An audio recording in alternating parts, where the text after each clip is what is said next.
Welcome to Postdoom, regenerative conversations exploring overshoot grief, grounding, and gratitude. I'm your host, Michael Dowd, and in this episode I speak with prolific and prophetic author Derrick Jensen and activist. He's an eco-philosopher. He speaks from a life-centered rather than human-centered perspective. And this was recorded a good 6 months before we're making it live. But you'll see that even though it was recorded long before a coronavirus era, Derrick's wisdom is more relevant than ever. He's undergone some serious challenges in recent years, and especially the last year. And unfortunately, his video had problems. So we're not going to be able to show the video part, but you'll hear his voice and have some pictures. Enjoy.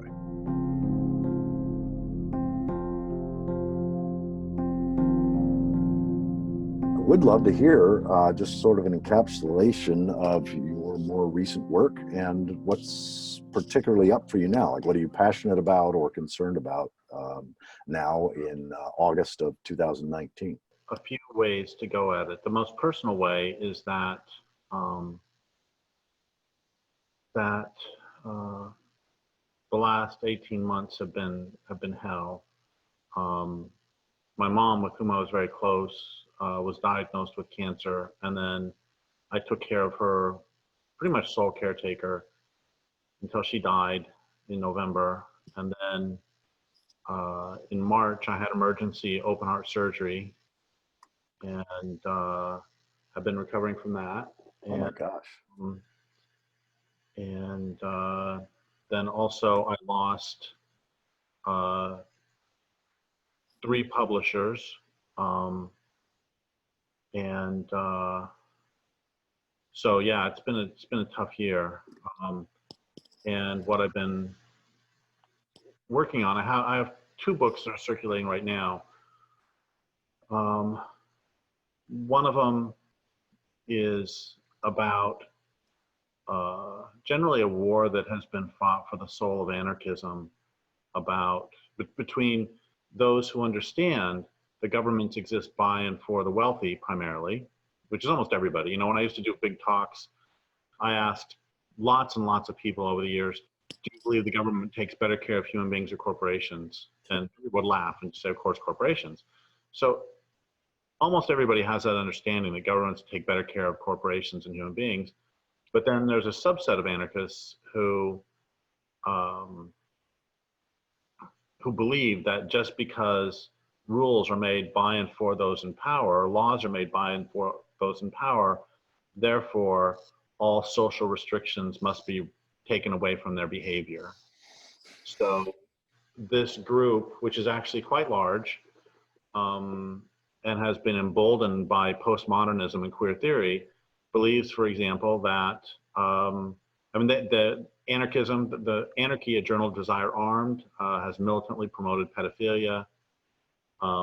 There can be no restrictions on people's behavior, which of course goes, and they call this liberating, but of course they would, because they're the ones who are the perpetrators, and they don't understand that this is the core of patriarchy, and this is the core of why this culture has been destroying the planet for the last several thousand years. It's a refusal to acknowledge limits on your behavior.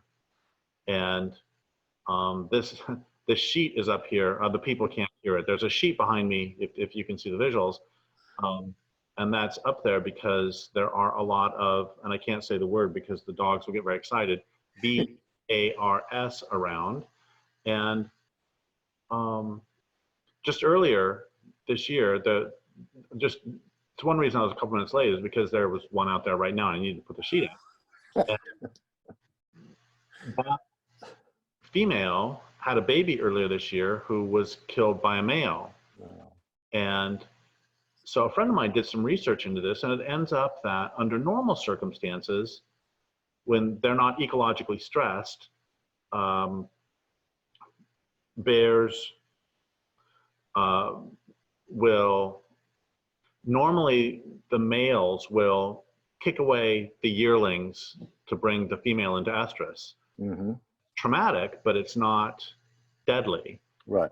But what I recently learned is that when they have normal social structures in place, the females have territory, males will have sort of a meta territory, and the big old male will keep all the youngsters in line and won't let them do this. And so when through hunting, through habitat destruction, that all gets messed up, what happens is younger males run amok. Yeah. My point, a couple points here. One is we've seen this with elephants. We've seen this with a lot of other species. I mean, that's just another way that humans are messing everything up. And then also, it's just the absurdity of this position taken by so many anarchists and taken by pro-technology people too, that there can be no limits on our behavior. Everybody understands the importance of limits. William R. Catton certainly understood it. So that's one thing I'm working on. Another thing I'm working on is right now we're circulating a book called Bright Green Lies that is about how wind and solar won't save the planet. They're not, in fact, helpful for the planet. And not only that, but they wouldn't even run an industrial economy. And we can talk about either of those if you want. And then right now, both of those books are done and looking for homes. And the book I'm working on right now is a book on stopping rape culture. Oh, there's another book I'm working on too, which is about how marijuana legalization has been not about freeing the sacred herb, as they like to put it, but instead has been about transferring wealth away from family farmers and to large corporations. Yeah, and exactly. Basically, the short version is that illegality created a barrier to entry that was really a barrier to economies of scale. So if you're illegal, you can grow in your backyard, you can grow, acre plot, 2 acre plot, whatever. But if it's legal, then you can have rows of greenhouses in Santa Barbara, which they do. And that takes a lot of money, as opposed to, I live in Northern California and know lots of people who've grown, and it might cost for a very small operation, might cost $10,000 turnkey. And that's a totally different level of investment than, I was talking to a guy who helps legal businesses get started, and he said if you don't have $250,000 cash in the bank, don't even bother starting. Yeah, right. Wow. So those are the things I'm working on. Got it. Well, when you say, first of all, I just want to thank you for telling me the more personal side. I hadn't heard that your mom died, and hadn't heard that you had open heart surgery. So those are fucking enormous.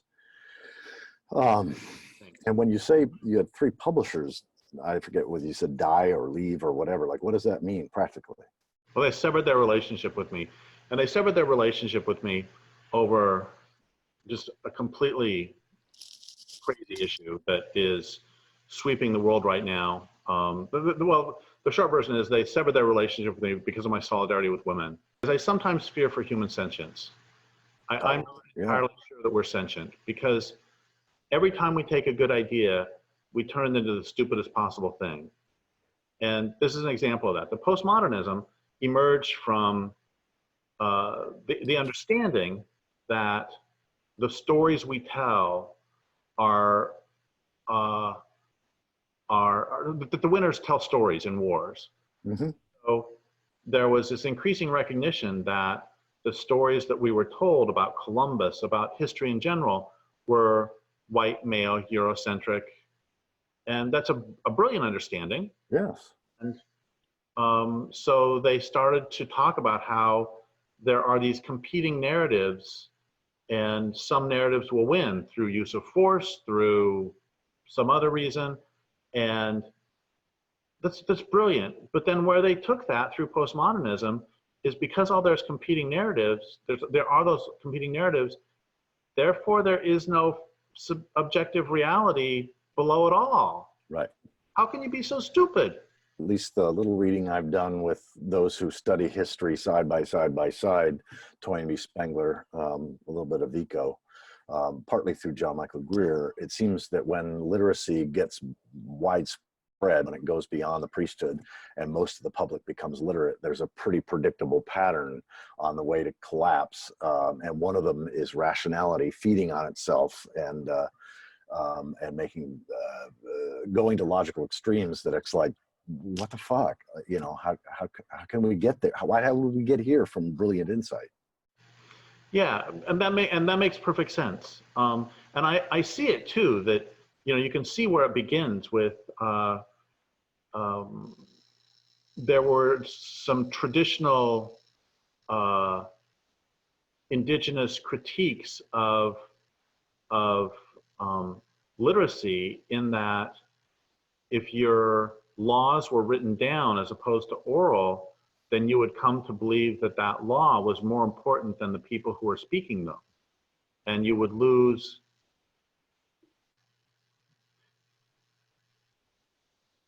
they would lose their immediacy, and you would lose your relationship with them. That suddenly this thing in the Bible that somebody may very well have meant as a metaphor now it becomes real. I love the line by Joseph Campbell, that a lot of the sort of biblical literalists, would they go to a restaurant and eat the menu? Philosophy of language was my single most favorite course in all my undergraduate and graduate work. And Walter Ong became an intellectual mentor for me back in the late 80s. And so the difference between orality and literacy has been fundamental in my worldview ever since. And I just read something, I don't know if you read, about a month ago, Paul Kingsnorth wrote something about that he sees literacy, widespread literacy, as we don't have any examples of a culture that develops literacy that doesn't become profoundly human-centered if they weren't already.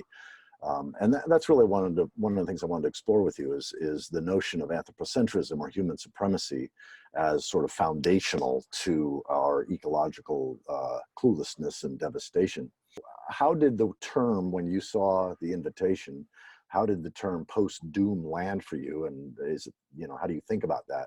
But more importantly, what language do you use to describe your sense of a contracting or deteriorating future? For me, I need to separate two different things that are collapsing, and I have two entirely different responses to them. And for the collapse of biotic communities, I've never forgotten what an activist said to me back in the 90s. She was a pesticides activist in the Midwest, and one of the lines she said to me was, "Sometimes I feel like the only things that keep me going are rage and sorrow." I feel overwhelming rage and sorrow, and love as well, because if I didn't feel the love, then I wouldn't feel rage and sorrow. Yep. And so when I think about biotic collapse, I feel tremendous rage and sorrow and incentive to work.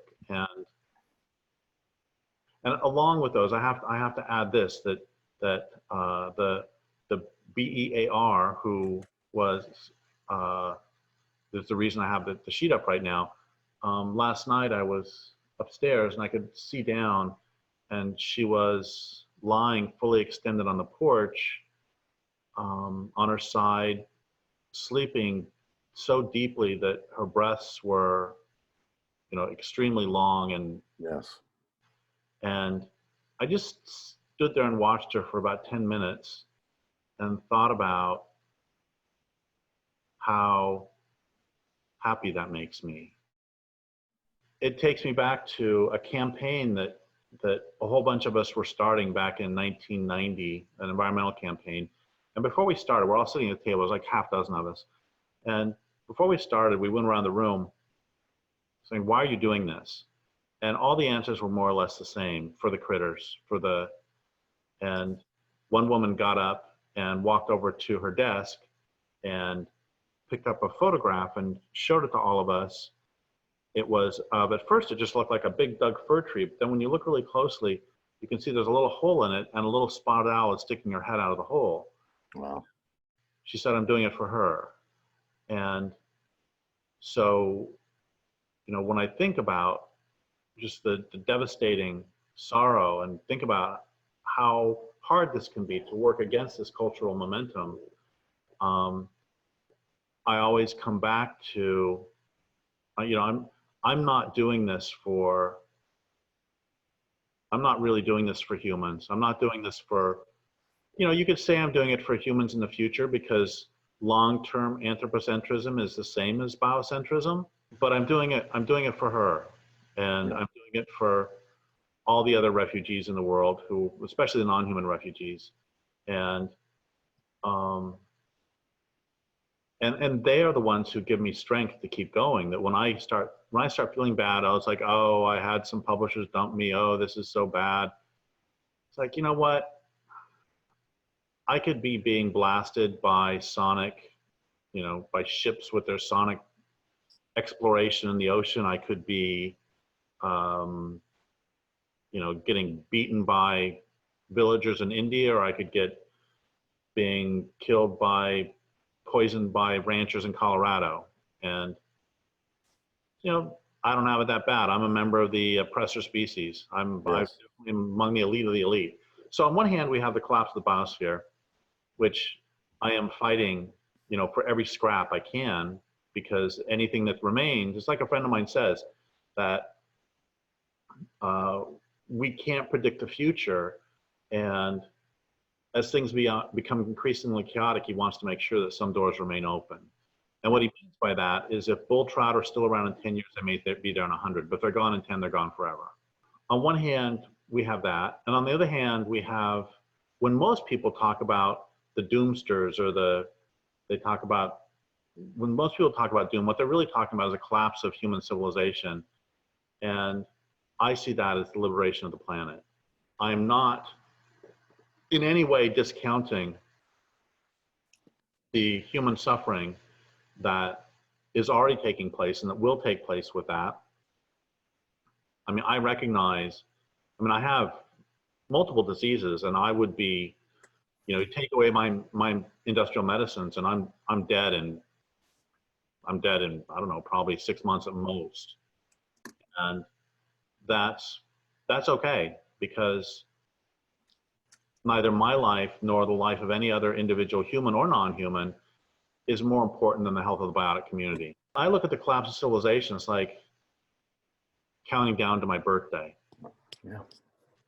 I mean, actually, it will be counting down to the birthday of the rest of life on this planet, the literal birthday. Yeah. And when we talk about collapse of civilization, what does that mean? I mean, unfortunately, it's not a one-time deal. Anyway, so that's what. Those are my responses to doom and post-doom, and really my response to all of it is, doesn't really matter. Just get off your butt and start working. I want to lean a little bit further into what you were just talking about, because it seems to me that there's a pretty radical distinction between civilization singular. Many people think of civilization singular rather than the 100+ unsustainable, self-destructive, anti-future civilizations that we've seen in the last 5,000 to 7,000 years. And that every unsustainable civilization, every human-centered civilization collapses, period, end of story.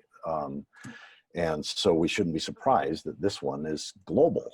We keep pretending that we are so sentient and we're so smart and we can recognize patterns, but why is it that you, me, Catton, Tainter, Lear Keith, and 35 other people recognize that pattern that's been staring us in the face for the last 7,000 years?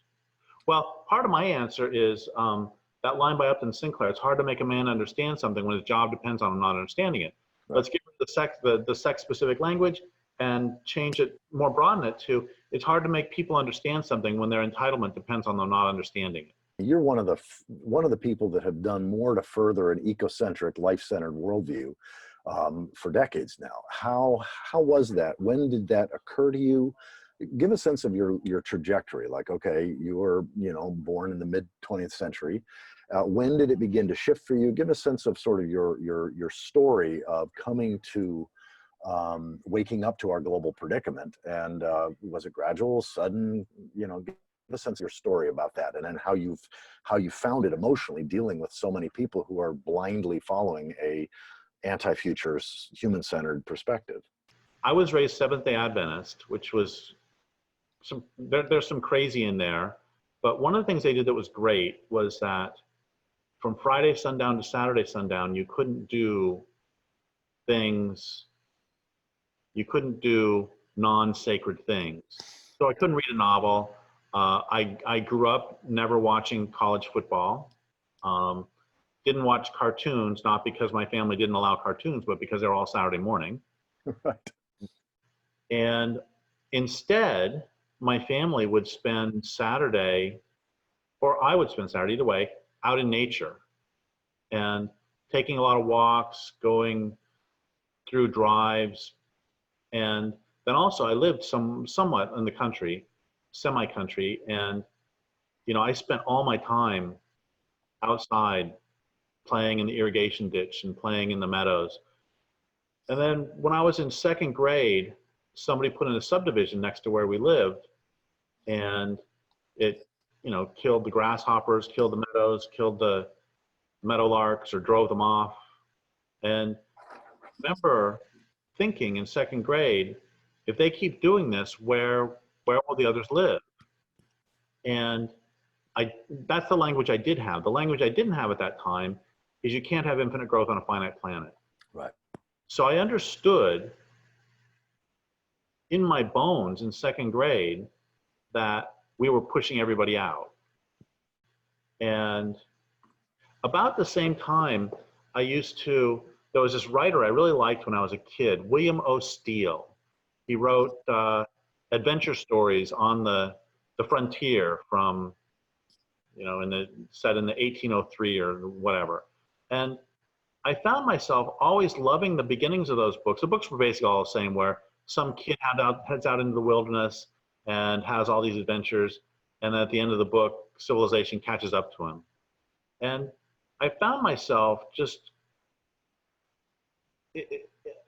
viscerally is the word. I found myself viscerally loving every one of the first halves of those books and hating all the last halves. I wish I could have read them backwards.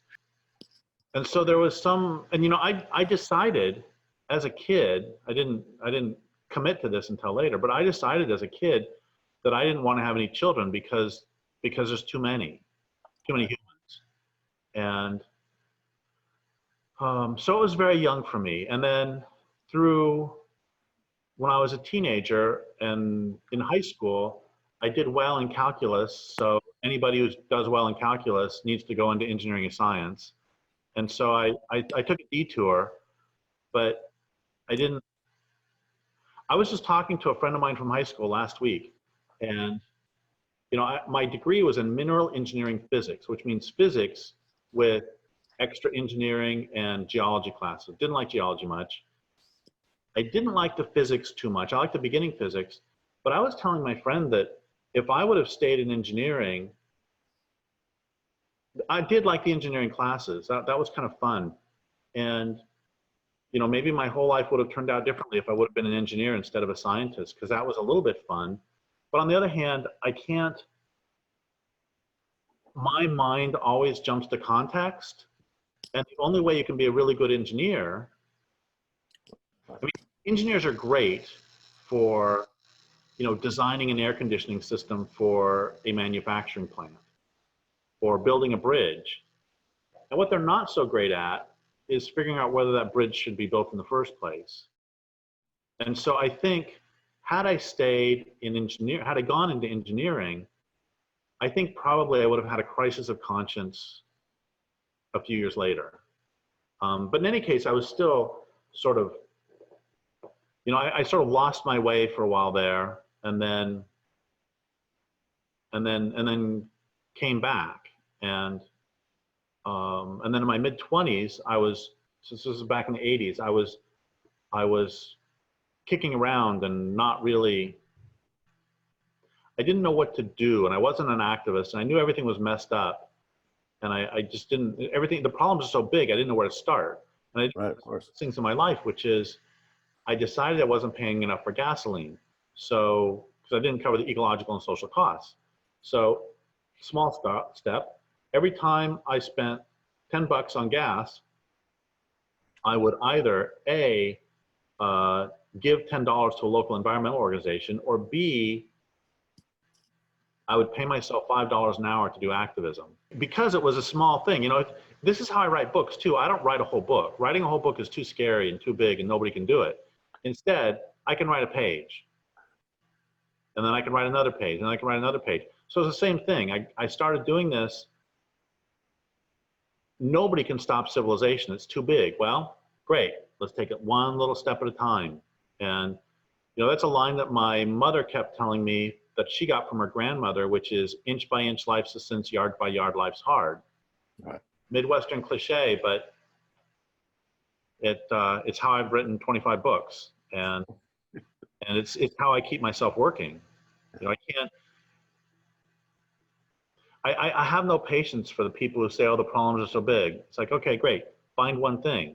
I have a friend who loves prairie dogs, and she's working her heart out to protect prairie dogs, and she's not doing anything about dams, but that's okay because somebody else loves dams or hates dams and is working on that. We all need to do what we can do. I'm curious, what's your writing discipline? Like, do you write in the mornings? How do you pattern your day to support your writing? The ideal pattern, which I did all through, say, Culture Make Believe and through a couple other books, and I've gotten busier, and also time goes by faster when we're older, so I don't get to do this anymore. But the ideal way would be I wake up. Yeah, I'm going to start when I wake up, which I wake up late. I stay up late and wake up late. And the first thing I would do is look over what I wrote the night before and then type it up. A lot of times I handwrite. Mm-hmm. I type it up and then print it out and edit it and then go for a walk, hang out, come back, print it out again, edit it again, and then by then it might be 4 in the afternoon. I would come up and I would hang out with my mom from say 5 till 9, and then I would go home and I would do one more round of editing, and I would print the thing out and I would edit by hand on it, and then I would start to fall asleep, and I'm thinking about the work as I go to sleep, and oftentimes some more ideas will come to me, and I'll wake up and I'll write those new lines down. And I always love getting those because a lot of times in the morning I don't even remember I wrote them. So it's like it's free writing. In free writing, like free writing. This is writing that comes at no cost. I wake up the next morning, it's like, holy crap, who wrote this? That's how it is when I'm doing best. And how it's been lately for the last few years has been that a little bit more catch as catch can. And I'm pretty lucky if I can do one round. And when I do a round, and also I'm not like, what was it? Ernest Hemingway would get up at 6 every morning and write from 6 to 9. I'm not like that at all. A, I'm asleep at 6. And B, I don't, the one thing I have learned about writing for myself is I can tell, the one thing I can tell is whether I'm writing good stuff or crap. I can't, and if I'm writing crap, I don't know how to make it good. I just know this isn't it. And so a lot of times I'll go to write and, God, this is just crap.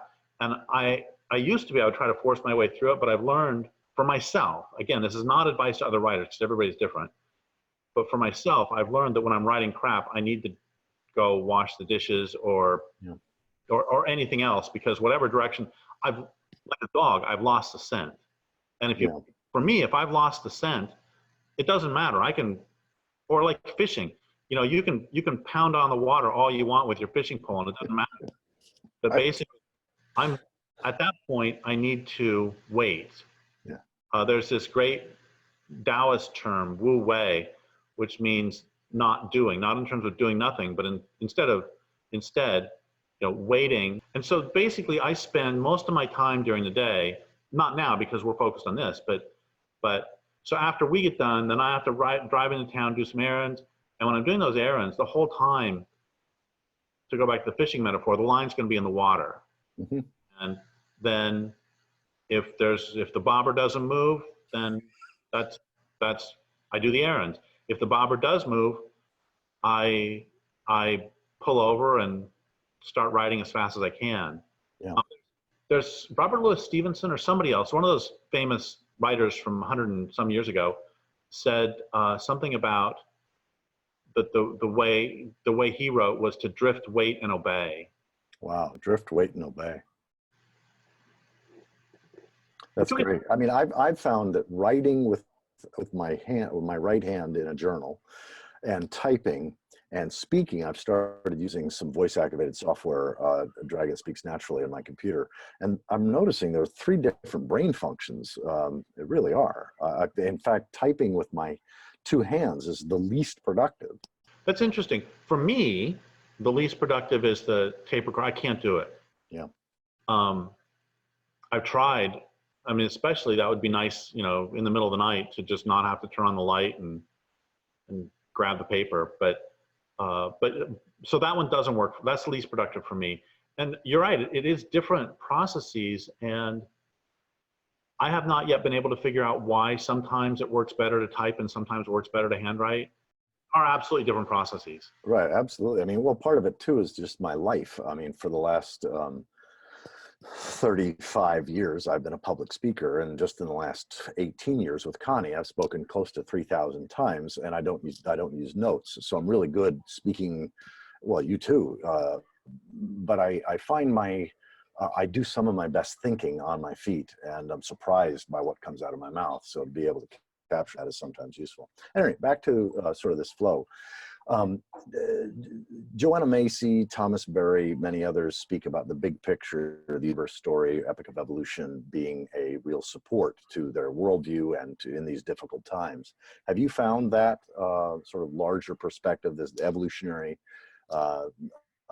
history, helpful in your own work, your own approach? You know, it's a really interesting question, and I can respect their position. And for me, it's kind of the opposite. That for me, it stems from the particular. This particular big beautiful beast sleeping on the porch. Yeah. And I mean, certainly I look at the large view, and I look at, you know, the fact that there used to be passenger pigeons in the East and now there aren't, and I understand all that, and that moves me profoundly, and it drives a lot of my work to know that the stream that is, I don't know, 50 yards that way should be full of salmon. And so yeah, on that level, yes. Oh, this is so interesting. You know what one of my problems was with physics? One of my problems with physics was that I kept saying to this is the difference between physics and engineering, is that in our statics classes, they would tell us, you know, how much force is on this bridge at this point, and I can see it. I can see a bridge. I can see the whatever they're called, the cables that hold them up, and I can see how the forces will carry themselves from the middle of the bridge to the shore and to the foundation. But in a lot of the advanced physics classes, I kept asking my teachers, I can't see this. I understand that you're telling me this, you know, Gauss-Jordan this, and there's something else that, and I don't know how this pertains to anything in the real world. Unfortunately for my grades in physics, my teachers often couldn't relate it. They would just sort of roll their eyes and say, well, you need to know this equation because you'll use it in the future, which was a good reason for me. And so what I'm thinking here is that, I mean, it's really interesting because, and I don't really believe in this astrology stuff, but I'm a Sagittarius, and Sagittarius artists are known for looking at big picture, you know, like Beethoven, you know, with the grand symphonies. Right. And, you know, I mean, my work is certainly sort of grand in scope like that. Right. I will certainly claim my Sag heritage there, but that doesn't alter the fact that I am really motivated by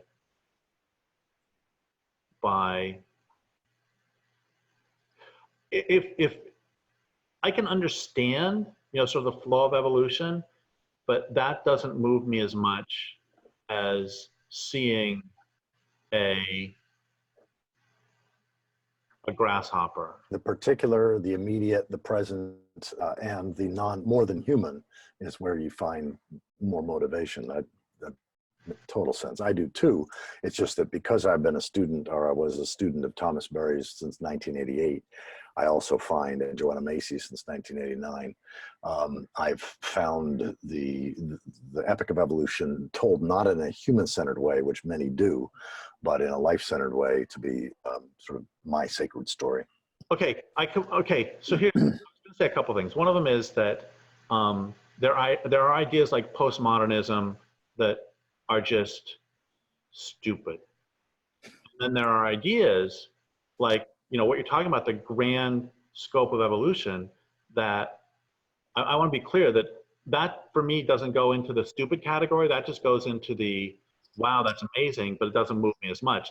Except then I'm sitting here thinking, if we go back to the particular and the places where the particular and the grand scale of evolution come together, then I get really excited. Example of that is, I was sitting with a friend of mine who's a fisheries biologist out looking at the ocean, and he pointed out to me, sharks have rough skin. And the reason they have rough skin is because it makes a difference in terms of turbulent and laminar flow, and they can actually swim faster. And I turned to him and I said, I know he goes to church every Sunday. So I turned to him and I said, so, evolution is so smart. Do you believe that there is some sort of creative force behind it?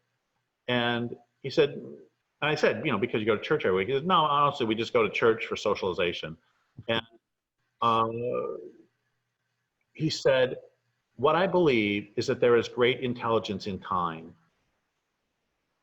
And so that for me is a place where that sort of awe at evolution and my awe at the particular always come together. It's like BEARS often girdle trees. They eat the inner bark. Mm-hmm. And so I was asking that same friend, what is the evolutionary purpose of this? Because if something happens fairly frequently, if it happens, even if it's only 20% of the time, it's still, it's an ecological purpose. If it didn't, it wouldn't last. Right. And he said, well, where he lives, it's a mixed Doug fir / tan oak forest. And the Doug firs grow faster, they reproduce earlier, they have every advantage, except the bears like to eat them. And so what they do there is the bears create a mixed forest. Or here, frankly, the forest where I live, because it was clear cut in the 70s, so it's a nice, healthy, young, 50-year-old forest, but there aren't enough dead trees. And as you know, dead trees are more important to forests than live trees. Yes. So, too bad for that particular tree that they just girdled, but it's what the forest needs. So when that is what excites me, is when I can see the interplay between individual action and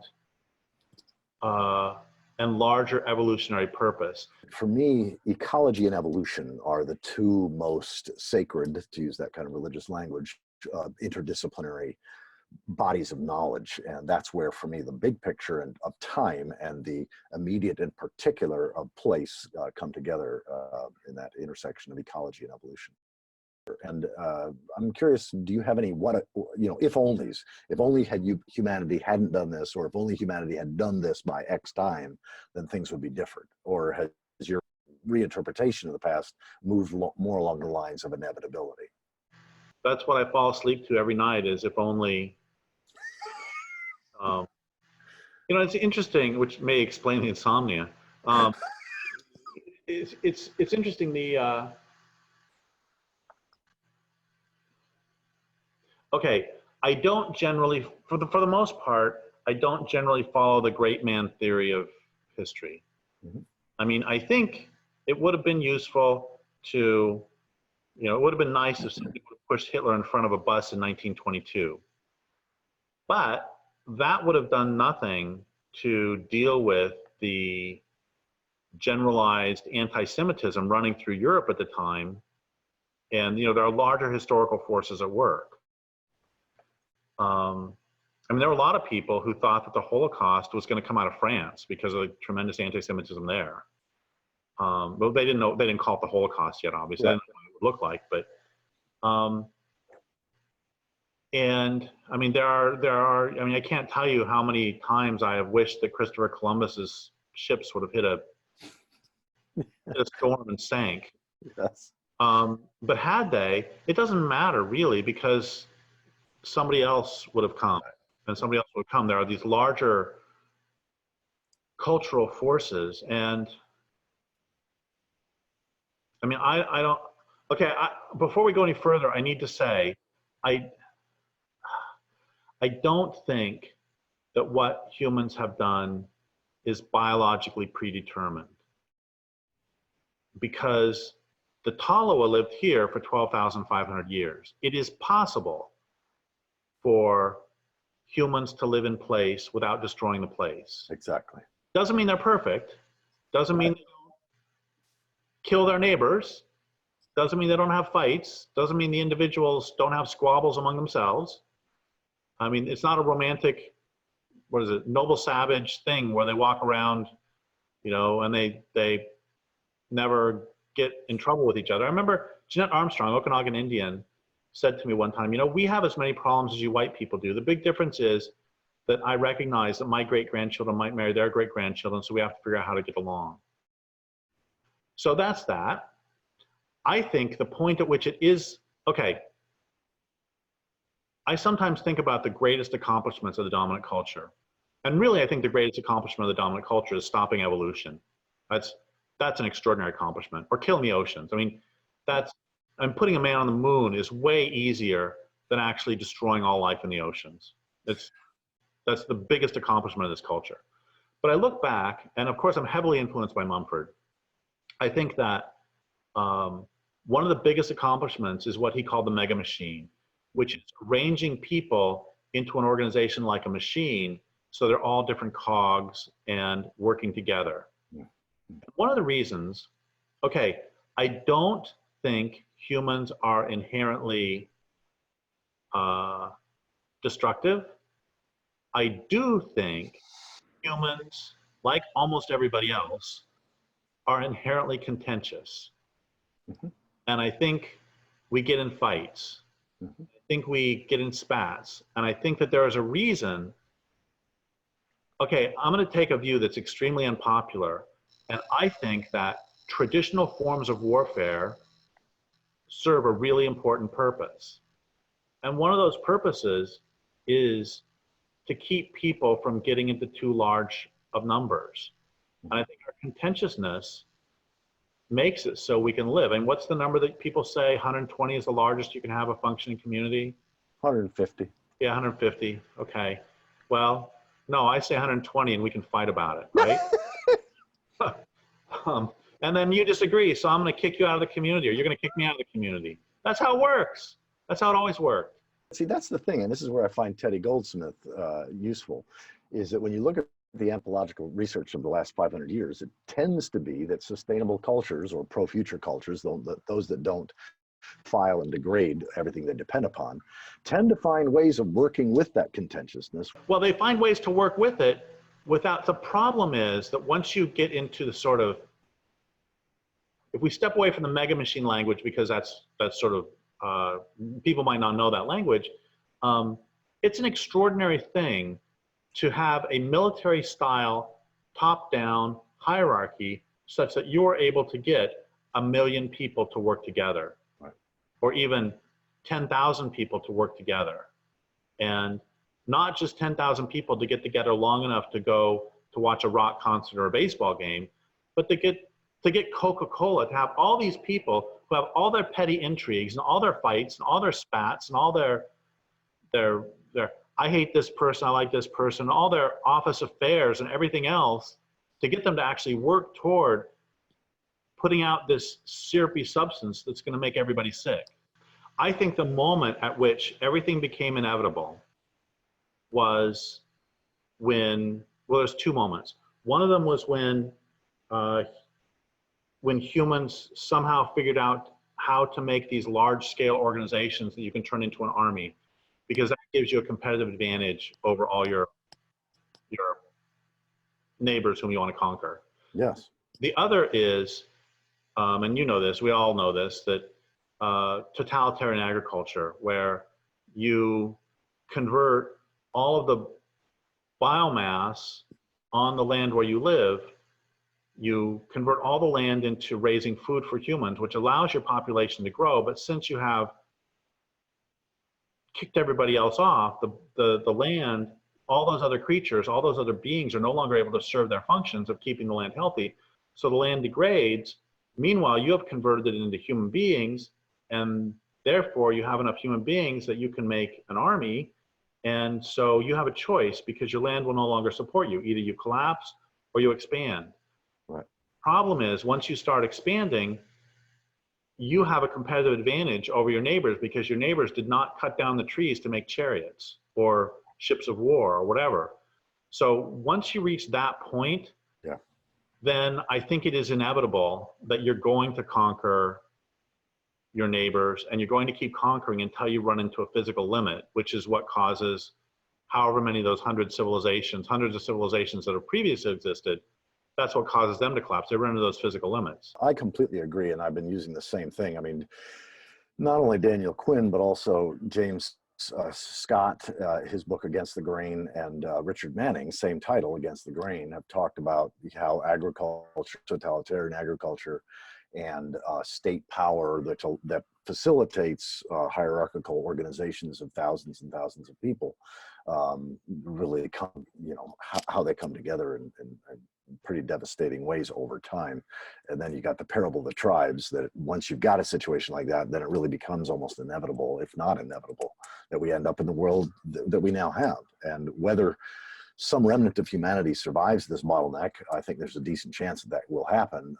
I don't think we will ever make it's kind of like, I've shared this in a couple of other interviews, that scene in Avatar where the colonel says, as he's contemplating, blowing up the Tree of Souls, I think it was, where he says, we're going to create a crater in their racial memory that they will never forget.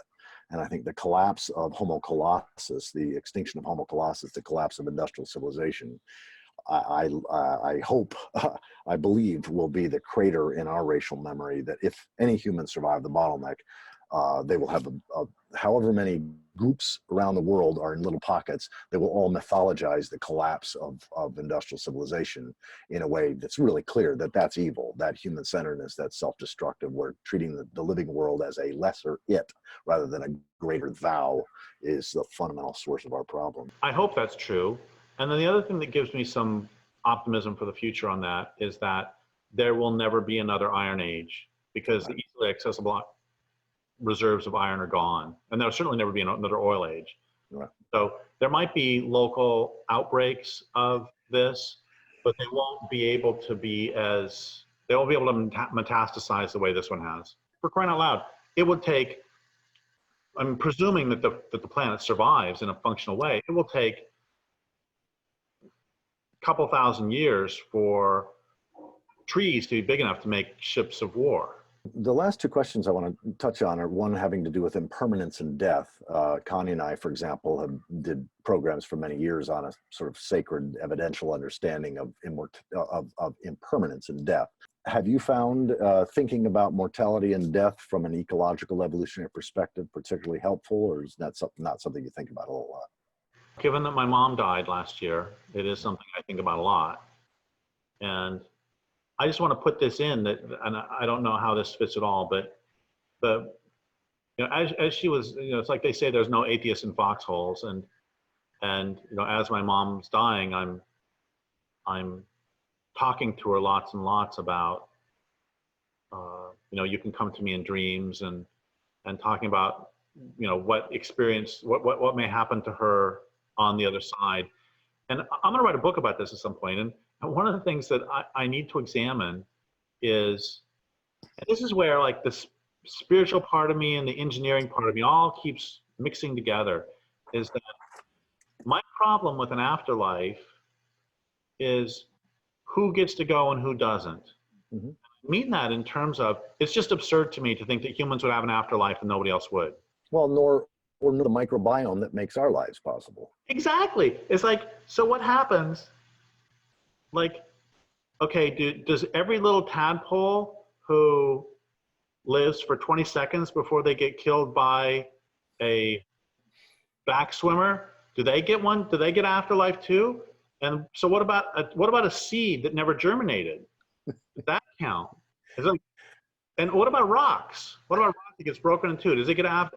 And I'm not, I know that you're laughing in a sympathetic way. No, I'm more than a sympathetic way. For 15 years, Connie and I have been preaching and teaching on a religious naturalist, sacred realist approach to mortality and death. And there's just so much I'd love to lean in, not on this conversation, but I'd love to have another conversation with you, either, you know, your podcast, mine, whatever, but on this topic, because I often say that as a religious naturalist, it seems to me pretty clear that where we go to when we die is the same place we came home from before we were born. And whether you speak of that as coming from nothing and returning to nothing, or coming from mystery and returning to mystery, or coming from God and returning to God, there's lots of different ways to talk about that. But as I say often, and I don't mean it in just a joking way, I'm actually serious, if where I go to when I die isn't the very same place every other plant and animal and bacteria have gone, I'm going to be pissed. I don't think we get to go to a special place. How has holding impermanence and death nourished your work and your spiritual life, especially now in the context of your mom recently dying and you having open heart surgery recently? Two things. One of them is, I'm going to flip the question around and say, how does a fear of death, I think that a fear of death fuels much of this culture. And a fear of our impermanence, a fear of our, it's like Ozymandias, you know, or just, you know, if I'm going to die, I love the line by Eric Fromm, I affect, therefore I am. And so if I can, and this is true negatively as well as positively, if I can build a great dam, if I can kill the river, it's like Richard Drennan was saying to me, he was talking about how, you know, women create life. Women, obviously men do their part. I saw this comic the other day. It was like, you know, me and my wife had a child the other day, and everybody claps, and he's like, oh yeah, my part was easy. It took about 5 minutes. That's it. So yeah, men contribute obviously, but women are the ones who actually carry the life and bring the life to the world. And I think that a lot of the problems in patriarchy is essentially womb envy. And there's this great line by Richard Drennan. He said to me, so if women can create life and I can destroy it, who is the stronger? I think that sentence cuts to the heart of patriarchy. And so there's this notion, we understand that, you know, whether you're a vegetarian and you're going to eat lettuce, or whether you're a meat eater and you're going to eat a cow, we understand that somebody has to die for you to eat. Another part of the problem is that we are so divorced from death that we make it both more and less than what it is. And I was thinking about this with my mom, that I am 58, and if I lived in a healthy functioning community of 120 people, and let's just say, to make the math easy, that everybody lives to be 60, and that means that by the time I'm 60, I have seen, oh God, I'm a physicist and I can't do this math. I've seen a lot of people die. Right. And yet my grandma died, but what happened is we've got a phone call. I've known a couple people who died, but I read about that on the internet. You know, it's like, we're not intimate with this process in a way that we should be. And I also just want to say to all the people who say that death is a wonderful, sacred, beautiful process, oh, fuck that noise. It's horrible. It's a nightmare that doesn't end until they take their last breath, and then it turns into a different sort of nightmare. You know, I was talking to a nurse saying you know, my mom did get to die at home, and that's great. But my mom really wanted to figure out a way to take herself out, to go out on her own terms. Right. And I wish that would be as easy as it should be. But it's not. And in any case, I told my mom's nurse, you know, I wish she would have been able to die with dignity. And the nurse turned back to me and said, I don't think most of us do. And I started thinking about that, and that's really true. In wild nature and in life in general, most of us die pissing and shitting. Most of us die. But here's a good thing, and this has given me so much solace. I know I'm going way the hell off track. My mom and I were in a terrible car wreck in 1983. This has given me more solace than almost anything else in the world. We were driving at night, and there was a overturned load of plywood, overturned semi-load of plywood in the highway with a black tarp. And I hit it going 55. I didn't even see it, so here was my experience of the accident. I'm driving along, and it's Snake River Canyon on the right, Snake River on the left. It goes around a little farmhouse. There's a car driving out of the farmhouse. I glance over at them. It ends up that was a sheriff's deputy coming out of a prayer meeting. Can't ask for a better witness than that.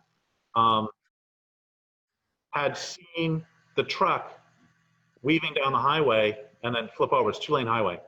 Anyway, so I look up in my rearview mirror to see if this guy's going to pull out behind me because he has his brights on. And then I look back down.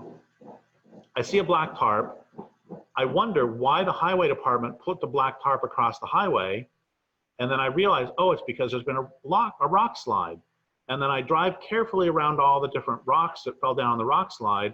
I pull the car to a stop, and then I get out of the car to go back to help people who were hurt in the wreck. And then I heard a voice saying, I can't move, I can't move. And then I realized that was my voice. And then like in a movie, zip, I sit back in. That was all hallucination. But what had actually happened is I ran into the thing, the steering wheel wrapped around my chest. And okay, so here's the point, is I have, by that, and this is what gives me so much solace, I'm absolutely convinced that when a gazelle is caught by a cheetah, it spends its last 30 seconds thinking that it is still running. It thinks, I tripped, flipped once, got back on my feet, got to run left, got to run right. And by the time it realizes, by the time the shock gets over, it's like 90% dead. I can't tell you how much that has changed my perspective on the terror of being a prey. Otherwise, because I just couldn't bear it otherwise. I mean, I recognize that life feeds off life and we need to do all that, but the last, I mean, life was too scary otherwise. So in some ways, extreme trauma short circuits part of the standard Elizabeth Kubler-Ross stages and dumps you right in the lap of acceptance. For more information about this project, go to postdoom.com.